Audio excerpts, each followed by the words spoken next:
The definition of failure is the lack of success, but is it really? Because I failed at everything I've ever done multiple times before I got it. Every successful person you can ever think of has failed time and time again before they became the person you know them as today. I f***ed up everything I've ever done 100 times. I fail all the time. And I know you have plenty of failures as well, but without those failures, how could you ever expect to succeed? How can failure be defined as the lack of success? Because if you keep failing, you keep growing. And if you keep growing, you eventually will succeed. But true failure is if you decide that you're not going to get back up from that failure. True failure is not trying. And like I mentioned before, I failed repeatedly at everything I've ever done.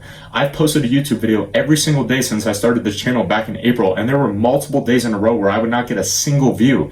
Zero. And it's the same thing with my fitness transformation. From the outside looking in, it looks like I've made a bunch of progress, which is true, but there's been countless days that I've cheated on my diet. I've cut workout short when I shouldn't have just because I wasn't feeling it that day. And I failed over and over and over again, but it is those failures that have helped me grow as a result of it. And the only way it would be considered true failure is if I decided not to progress from it and try again the following day. So it is the shift in perspective of how you see failure is how you will learn to love it. If you get knocked down 5 times, you get up 6, and every time you get back up and you keep trying, every one of those failures will be an opportunity for you to grow. See failure as another attempt at succeeding. This is my 256th video in a row, which means there is 256 attempts at succeeding, 256 opportunities for me to reassess, reboot, get better, and figure out ways to improve. And it's the same thing in the gym. We break down our muscles so that we can rebuild them back up to be even stronger the following time. Every session in the gym is an opportunity for you to push yourself to the point of failure so that when you come back the next time,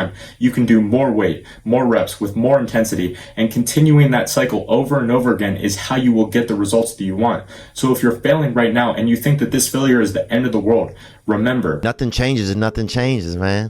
If you always do what you always did, you'll always get what you always got. And that is the mindset that you need to have. Fuck what other people think. And yeah, you might be failing right now. And yeah, they might be talking shit about you. But you are pushing through the failures right now so that the future version of you can look back and be proud knowing that you gave it everything you could. You kept getting back up and you kept trying to succeed. Because there would be no sense of accomplishment if you got everything that you wanted at the snap of a finger. That's why people who are born into wealthy families are often depressed or go down a path of drugs or alcohol or even sometimes end up killing themselves because they were given everything they've ever wanted from the time that they were born and they never had to work for anything. And it is the lack of that sense of accomplishment is what keeps them from growing into the best version of themselves, which is what the truest form of happiness actually is.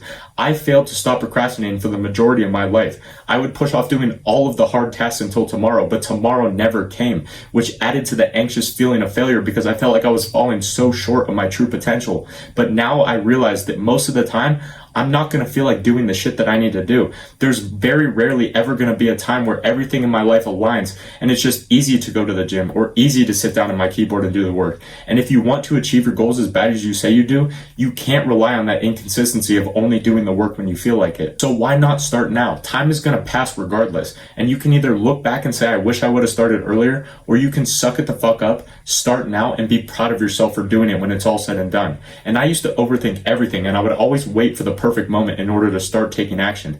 But now that I've started taking action, regardless of how I feel, all of those feelings of overthinking and being a perfectionist have faded away and turned into self-confidence. And you have to realize that your brain can make you feel a certain way, but you can't let those feelings affect how you act. And at the end of the day, even if you do fail at whatever you're pursuing, even after giving everything you could and you tried as hard as you possibly could for an extended period of time, which is a possibility because success is never guaranteed, even if you do fail when it's all said and done, don't you agree you would feel a lot better knowing you gave everything you could instead of having the regret of thinking, I wish I would have done more? So be thankful that you are failing right now because it means you are growing into the best version of yourself. And I know you can do this, bro. Never stop failing, never stop trying, and you will grow into the man that you've always wanted to be. Thank you for watching, and I'll see you tomorrow, my friend.